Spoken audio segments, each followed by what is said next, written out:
Welcome back to Kuni. And now, guys, it's time to hear this game's boat theme. Basically, as I'm sure Taylor will tell you, in the classic Final Fantasy games, and still going on in the Dragon Quest series, whenever you go into a boat, there was always this awesome adventuring boat theme that sadly hasn't been a thing in JRPGs for the most part in recent years. But this game brings that trope back.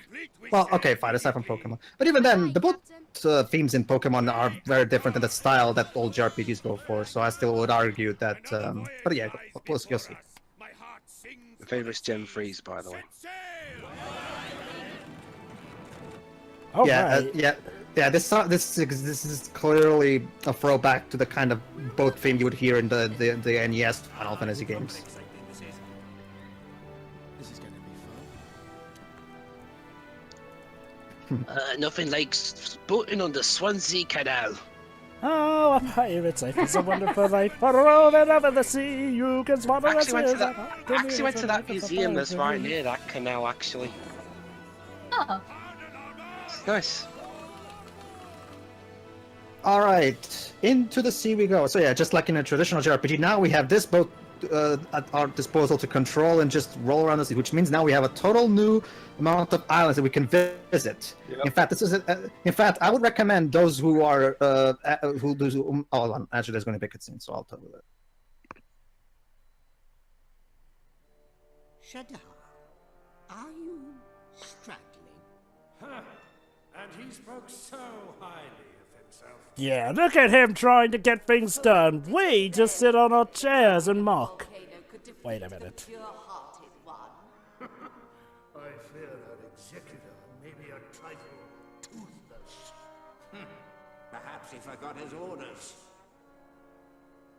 Well, Shadar, what next? This time, I shall leave nothing to chance. This time, he will suffer by my own hand. So, it has come to this at last. If you can't get something done, you'll help. You do it yourself. Very well, Shadar. I will grant you a new power. The power to summon the storm. The power of a Final Fantasy IX reference. So the power of Rayquaza. He will be destroyed. No, actually, I'm sure Tara will agree with me. It's clearly a reference to Final Fantasy IX. Executor. But of course. I'm willing to bet if 9 is probably Hino's favorite Final Fantasy, because that's totally the kind of Final Fantasy that would appeal to him. Ah, the scent of the sea stirs my soul! Now, friends, do you know how to steer a ship? Ha ha! Fear not! There is no mystery to it. Navigate with the left analog stick and use the right analog stick to change your viewpoint. You'll master it long enough soon. Twist to disembark, head to shore and press X. Then, when you wish to take on the high seas once more, approach the ship and press X to come aboard. Wow, sailing is a lot more easier than I remember it. Our destination is the far-flung continent of Autumnia, northeast of here. Autumnia.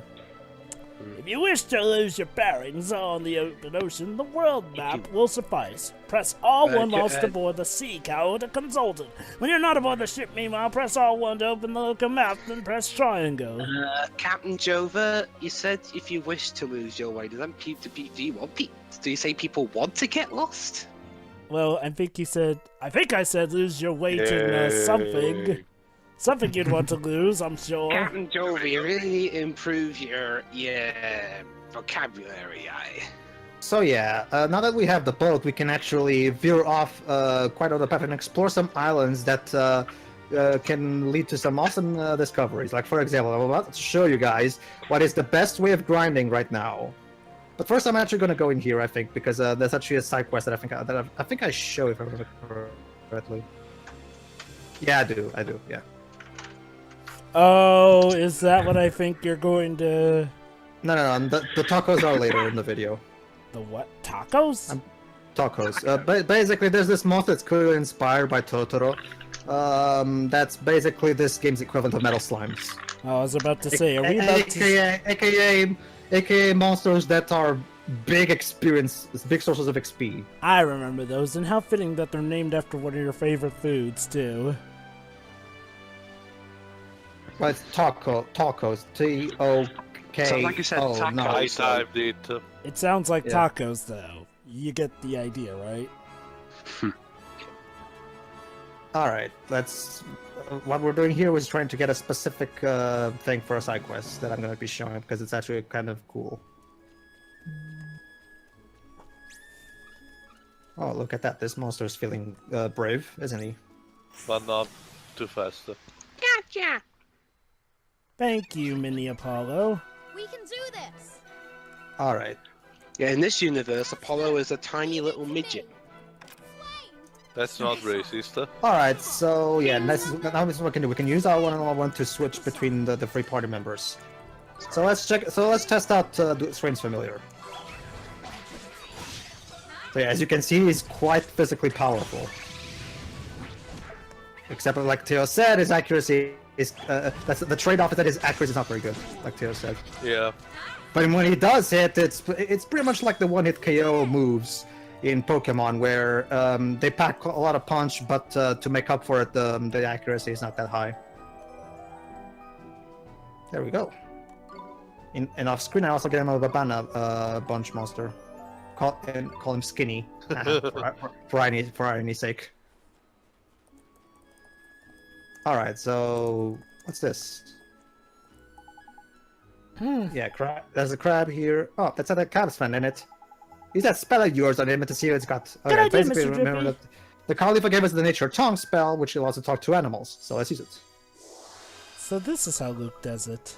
Oh yeah, I think actually never mind. I think I skip over this because what I want to Is, see is the payoff of later. Got a question actually. Go ahead. Is Drippy an actual Welsh phrase or slang word or something? The Drippy is a direct reference to his backstory, which we'll learn later on in one of the Tales of Wonder. Alright. He just happened to be named it. Let's just say there actually is a reason for why he has a lantern on his nose and why he's called Well, the Drippy is more like a Pretty direct sure Drippy was joke. already his name. The original Japanese name was Shizuku, but the Richard Marconi would, I guess, figured Drippy would sound better for Oh, wait, Pedro, I got it. what? You know the main villainous henchman in Die Another Day who has diamonds stuck in his face, but doesn't bother to get them taken out because reasons? That's exactly what Drippy is. He had a diamond lodged into his nose, but he didn't bother getting it taken out because reasons. Reminds you of the penguin that's in why the Prince Arkham Diamond was. series. Like I said, Drippy actually does have a reason for his lantern, which we'll learn eventually. You'll be able to tell which story is his. Yep. Yeah. And now we're going back to Castaway Basically, Cove. allow me to explain. Basically, there's a crab in here that is looking for his friend Crab, who was that crab that I found earlier. So I'm going to talk to him about the fact that I actually found his friend. Basically, I got ahead of the side quest and I actually went straight to where the crab is, since I already know. So I actually haven't even talked to the other crab before. I think so, though. Granted, it's been 3 years since I recorded this, so I might have done it off screen. Also, fun Oh, fact. wait, but first, hold on. I think I should. Do I show off? No. Hold on. No, I don't. Maybe I think I do in the later part. Oh, go ahead, Taylor. What is Also, in case you're wondering, yes, since everyone is in their swimsuit again, yes, even Swaine now has a swimsuit, but it's only shown in a specific side quest where he's also visible. Otherwise, you don't see him. Well, you can sort of see a bit of it in his portrait here, but yeah. you can see it if you go to the party menu and check his model there. I'm guessing that we won't get to see it in this playthrough. Or do you show I it on you side knew you quests? could do that. Well, remember, Tay, when you go check the Friends and Familiars menu, you can see the model of every single one of your parties, so yeah. I forget, do you ever show that off, though? I don't think I do. No, But again, I mean, it Alas. didn't. it's not that big a deal. It's just a... No, he's better. I actually didn't know.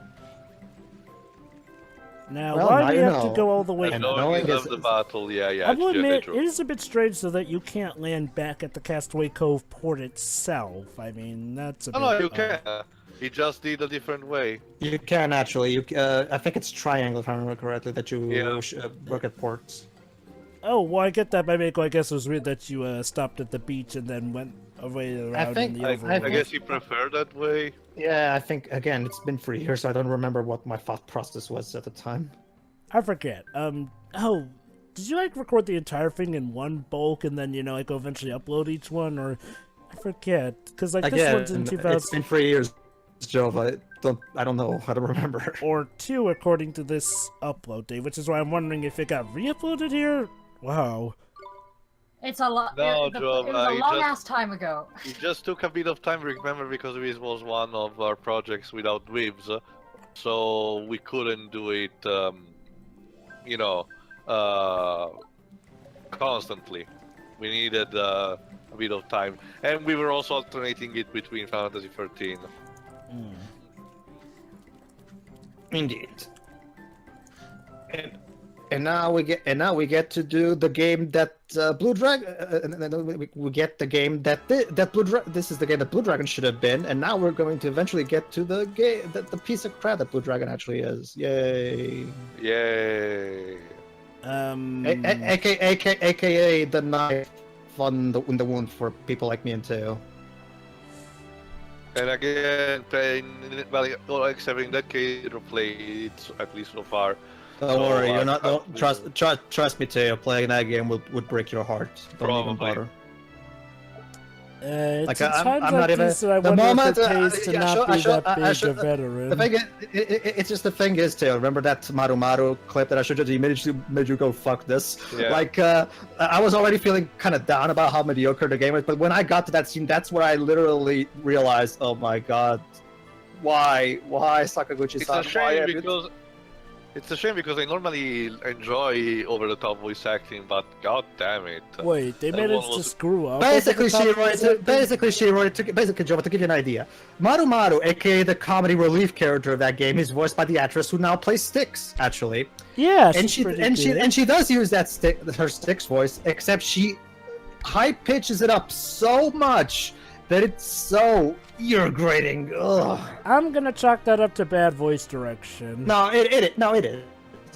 Because to be fair, her work as Styx is fine, but that's clearly terrible. I have no idea what the hell Sakaguchi was thinking, because it's not even a matter, because I've heard the Japanese voice acting, which is available. The game has triple audio, actually. It has English, Japanese, and French. Of course. And the Japanese voice for Maru is just as annoying, so it's not even a matter of poor localization. It really is just how it's meant to be. So which do you think is worse? That or Vanille, who was directed to sound like she was orgasming? For as much as I hate to admit it, yes, Maru's worse. Wow. Usually You have no idea how much it hates me to admit that Toriyama Well, did something Vanille's better than voice than Sakaguchi. Although I will Oh, so admit, now you're farming the tokos, okay. I will admit, What I is actually, it, Shiroi? Hold on, let Shiroi say it. What is it?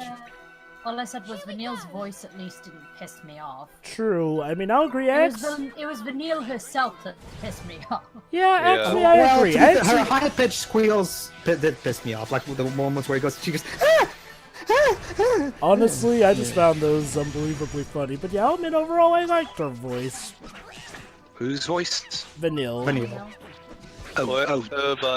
Basically, Webs, we were talking about that character from Blue Dragon that I showed you and Teo that made you guys go immediately, oh, fuck this, I'm out.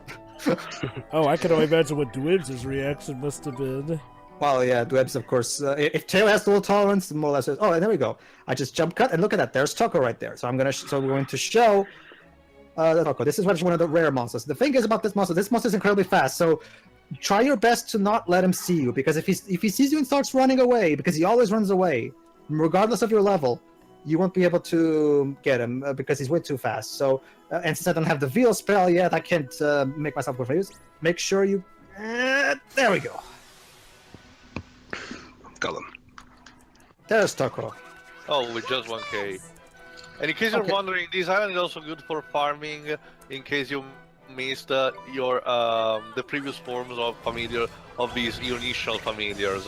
Why do you need those? Because in the final stage of their evolutions, they split into it's branching into 2.